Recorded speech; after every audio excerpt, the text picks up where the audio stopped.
Dream project అని ఆలోచిస్తూ ఉన్నాను. ఈ సినిమా మొదలుపెట్టినప్పుడు కూడా రామాయణంలో ఒక ముఖ్యమైన ఘట్టాన్ని తీస్తానని నేను అనుకోలేదు. బట్ ఒక్కొక్క సీను రాస్తుంటే, ఒక్కొక్క డైలాగ్ రాస్తుంటే, ఒక్కొక్క షాట్ ఊహించుకుంటుంటే ఐ ఫెల్ట్ అంటే అదొక ఎథీరియల్, నేను నేల మీద నడవట్లేదు, ఎక్కడో గాలిలో ఉన్నానన్న ఫీలింగ్ వచ్చిందండి. అండ్ ద ఫస్ట్ డే మహేష్ని రాముడి వేషం వేసి తీసుకొచ్చి ఫోటో షూట్ చేస్తుంటే ఐ హ్యాడ్ గూస్ బంప్స్. అంటే నాకు నేనే ఒక సగం దీంట్లో ఉన్నానండి. అంటే మహేష్ కొంటిగా ఉంటాడు, కృష్ణుడి కరెక్ట్గా సెట్ అవుతాడు, రాముడు లాంటి ప్రశాంతమైన క్యారెక్టర్కి మహేష్ సూట్ అవుతాడని ఒక డౌటు, ఖచ్చితంగా సూట్ అవుతాడని ఒక నమ్మకం. ఆ రెండింటి మధ్యన ఊగిసలాడుతా we did the photo shoot.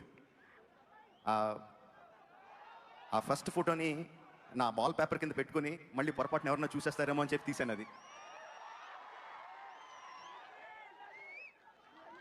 We had a great time అండి షూటింగ్ ఫర్ దిస్ ఎపిసోడ్. ఒక 60 days షూట్ చేసాం, రీసెంట్గానే కంప్లీట్ అయింది.